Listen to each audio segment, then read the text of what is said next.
Hello అండి, అందరూ ఎలా ఉన్నారు? Welcome to Siri spicy foods.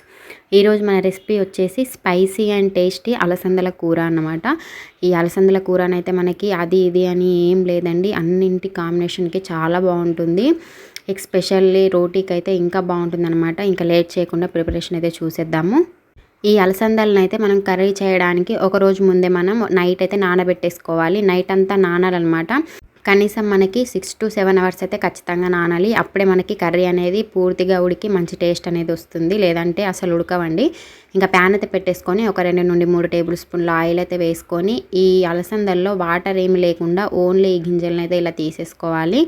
ఇలా తీసుకొని కొంచెం ఫ్రై చేసుకుంటాం అనమాట. ఒక్క 2 మినిట్స్ మనం లో ఫ్లేమ్లో ఫ్రై అయితే చేసుకోవాలి.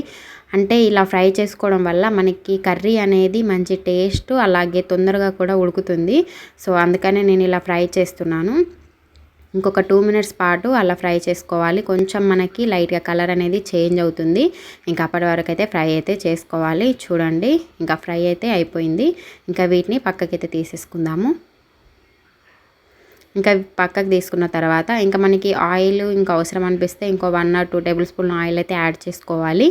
ఇంకా ఒక పెద్ద సైజ్ ఆనియన్ అయితే ఇలా సన్నగా కట్ చేసుకొని వేసుకుంటున్నాను. ఇంకా ఈ ఆనియన్స్ అయితే బాగా ఫ్రై అవ్వాలి. కలర్ అంతా బాగా చేంజ్ అయ్యే వరకు అయితే మనం ఈ ఆనియన్స్ని ఫ్రై చేసుకోవాలి. ఇంక ఇప్పుడు ఒక 1 టేబుల్ స్పూను అల్లం వెల్లుల్లి పేస్ట్ వేస్తున్నాను. మనకి ఈ అలసందల కూరలోకి అల్లం వెల్లుల్లి పేస్ట్ అప్పటికప్పుడు దంచైతే తీసుకోండి. మంచి టేస్ట్ ఘాటు అనేది బాగుంటుంది. సో అందుకని అప్పటికప్పుడు అల్లం వెల్లుల్లి పేస్ట్ ప్రిపేర్ అయితే చేసి తీసుకుంటున్నాను. ఇంకా అలాగే 2 పచ్చిమిర్చి, ఒక 2 రెమ్మల కరివేపాకుని కూడా తీసుకొని బాగా వేయించుకోవాలి. ఈ అలసందలను అయితే మనం ఆయిల్లో ఫ్రై చేయడం ద్వారా మంచి టేస్ట్ అనేది డిఫరెంట్గా బాగుంటుందండి. మీరు ఒకసారి ఈ వేళ ఒకసారి తప్పకుండా ట్రై చేయండి. ఇంకొక 4 లవంగాలు, 4 మిరియాలను అయితే తీసుకొని కొంచెం కచ్చపచ్చగా దంచేసుకోవాలి. రోట్లో వేసుకొని లైట్గా ఇలా కచ్చపచ్చగా దంచేసుకొని మనం ఈ టైంలో వేసుకోవాలన్నమాట.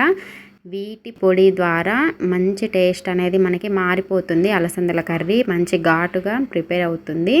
ఇదైతే మీరు తప్పకుండా తీసుకోవాలి ఈ టైంలో. సో ఇది వేసుకున్న తర్వాత ఇంకోసారి బాగా కలిపేసుకుందాము. ఇంక ఇప్పుడు ఒక 2 మీడియం సైజు టమాటాలను అయితే ఇలా సన్నగా కట్ చేసేసుకొని తీసుకోవాలి. కొంచెం మంచి పండున్న టమాటాలను అయితే దీంట్లో యూజ్ చేసుకుందాము. ఎందుకంటే మనకి ఈ అలసందల కూర అనేది మంచి గ్రేవీతో పాటు కొంచెం పుల్లదనంతో మంచి టేస్ట్తో రెడీ అవుతుందన్నమాట. అందుకే కొంచెం పండుగా ఉన్న టమాటాలను అయితే మనం తీసుకోవాలి. అలాగే ఒక చిటికెడు పసుపు, ఇంకా టేస్ట్ టు సాల్ట్ కూడా వేసుకొని బాగా కలిపేసుకోవాలి. ఇంకా సాల్ట్ వేసేసుకొని మూత పెట్టేసుకోవాలి. ఇంకా మనం ఇప్పుడు మూత పెట్టేసుకొని ఉడికించుకోవడం వల్ల మంచి టమాటాలు అయితే మెత్తగా అయిపోయి మంచి పేస్ట్ అనేది రెడీ అయిపోతుంది. అంటే మెత్తగా అయిపోయి మంచి గ్రేవీ అనేది మనకి వస్తుందన్నమాట. చూడండి, ఇలా ఒక 3 మినిట్స్ పాటు అయితే ఉడికించుకున్నాను. మధ్య మధ్యలో తీస్తూ కలిపేసుకొని ఇలా చక్కగా ఫ్రై చేసుకోవాలి.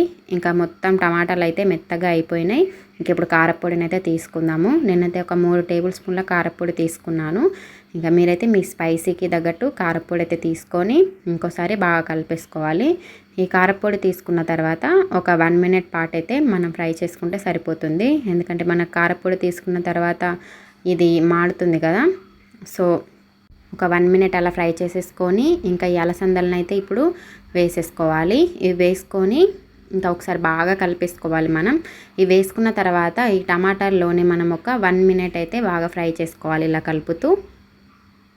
చూడండి, కొంచెం ఎక్కువగా నొక్కుతూ కాకుండా మనకి ఈ అలసందలు అనేవి బాగా విరిగిపోతాయి అన్నమాట. అంటే మనం ఆల్రెడీ నానబెట్టుకొని తర్వాత ఫ్రై చేసుకున్నాం కదా ఆయిల్లో. సో ఎక్కువగా కాకుండా ఇలా ఒకే సైడ్ నుండి బాగా కలిపేసుకొని ఇంకా ఒకసారి మూత పెట్టేసుకొని ఒక 1 మినిట్ పాటు ఉడికించుకుందాము. ఈ అలసందల్ని ఇలా ఒక 1 మినిట్ పాటు ఉడికించుకోవడం వల్ల ఉప్పు కారం అనేవి మంచిగా పట్టేస్తాయి అలసందలకైతే. ఇంకొకసారి మూత తీసుకొని బాగా కలిపేసుకొని ఇంక ఇప్పుడు ఒక చిన్న గ్లాస్తో మనం వాటర్ అయితే యాడ్ చేసుకోవాలి. మనం ఒక 1 గ్లాస్ వాటర్ అయితే యాడ్ చేసుకున్నాక అవి 1/2 గ్లాస్ వరకు అయ్యే వరకు అయితే మనం ఉడికించుకోవాలి.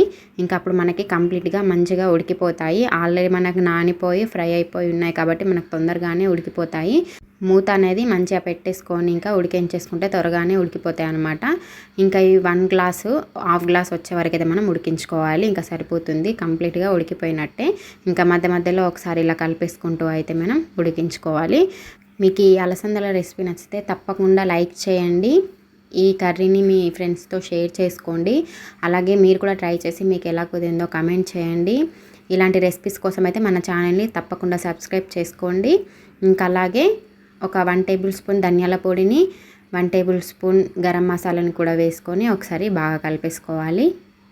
ఈ 2 పొడిలని వేసిన తర్వాత ఒక 1 మినిట్ పాటు మనం ఉంచుకోవాలి స్టవ్ పైన.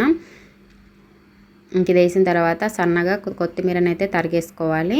ఇంకా సన్నగా తరిగి పెట్టుకున్న కొత్తిమీరను కూడా ఇప్పుడు వేసేసుకుందాము. ఈ కొత్తిమీరని వేసుకున్నాక ఒక్కసారి అలా కలిపేసుకొని ఇంకా స్టవ్ అయితే ఆఫ్ చేసేసుకొని మనం మూతనైతే పెట్టేసుకోవాలి. ఇంకా పెట్టేసుకొని ఒక 1 మినిట్ తర్వాత మనం సర్వ్ చేసుకొని తినేస్తే మనకి మంచి స్పైసీ అండ్ టేస్టీ అలసందల కర్రీ అనేది రెడీ అయిపోతుంది. మీరు నేను చేసిన వేలో ఒకసారి మీరు తప్పకుండా ట్రై చేయండి. మంచి టేస్ట్ అనేది అయితే వస్తుంది. మీరు ట్రై చేశాకే మీరు కమెంట్ కూడా చేయండి మీకు కూడా ఎలా కుదిరిందో. మీకు ఈ వీడియో నచ్చితే తప్పకుండా మన ఛానల్ని సబ్స్క్రైబ్ చేసుకోండి. సబ్స్క్రైబ్ చేసుకోవడం మర్చిపోకండి. Thank you for watching.